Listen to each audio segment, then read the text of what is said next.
I, Ferdinand E. Marcos, solemnly swear that I will faithfully and conscientiously fulfill the duties of President of the Philippines.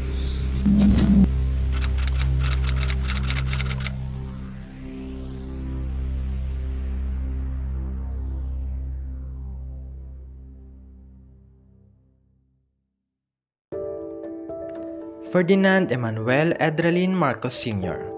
was a Filipino politician and lawyer who served as the Philippines' 10th president from 1965 to 1986. He was largely regarded as a kleptocrat by academics, economists, and journalists. From 1972 to 1981, he reigned as a dictator under martial law, keeping most of his martial law powers until his deposition in 1986, styling his rule as constitutional authoritarianism. Marcos' presidency was famed for its corruption, luxury, and cruelty, making him one of the most unpopular leaders of the 20th century.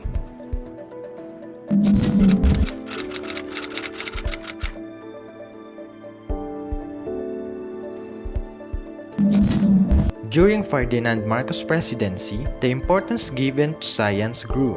In the amended 1973 Philippine Constitution, Article 15, Section 9, he declared that the advancement of science and technology shall have priority in the national development. In his 2 terms of presidency during martial law, he enacted many laws promoting science and technology. In his second State of the Nation address, January 23, 1967, he declared that science was necessary for the development programs, and thus directed the Department of Education to revitalize the science courses in public high schools.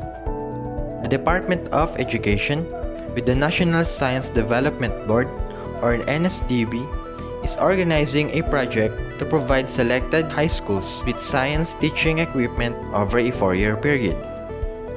In his third State of the Nation address on January 22, 1968, he recognized that technology was the leading factor in economic development and channeled additional funds to support projects in applied sciences and science education.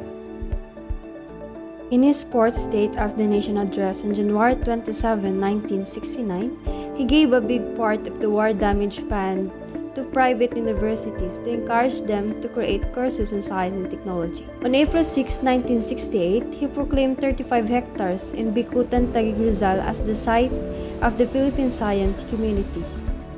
He established the Philippine Atmospheric Geophysical and Astronomical Services Administration, or PAGASA, under the Department of National Defense to provide environmental protection and to utilize scientific knowledge to ensure the safety of the people. In 1972, he created the National Grain Authority to provide for the development of the rice and corn industry to fully harness it for the economy of the country. He established the Philippine Council for Agricultural Research to support the progressive development of agriculture, forestry, and fisheries for the nation. In 1973, he created the Philippine National Oil Company to promote industrial and economic development through effective and efficient use of energy sources. In 1976, he enacted a law under Presidential Decree No. 1003A, Section 1976, to establish the National Academy of Science and Technology. In 1978, he created a task force on the formulation of a national action program on science and technology to assess policies and programs of science and technology. In 1980, he created the National Committee in Geological Sciences to advise government and private entities on matters concerning development in geological sciences. Executive Order No. 625, Section 1980.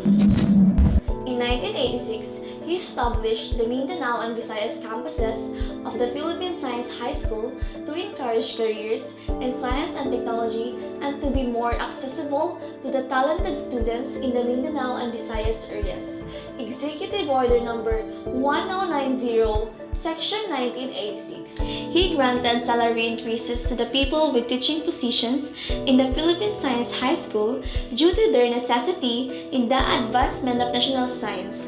Executive Order Number 810, Section 1982. He enacted a law on the completion of the National Agriculture and Life Sciences Research Complex at the University of the Philippines at Los Baños. Executive Order Number 840, Section 1982. The achievements of Marcos' administration shaped the Philippines as a nation, as it leads to national development and supports socio-economic needs.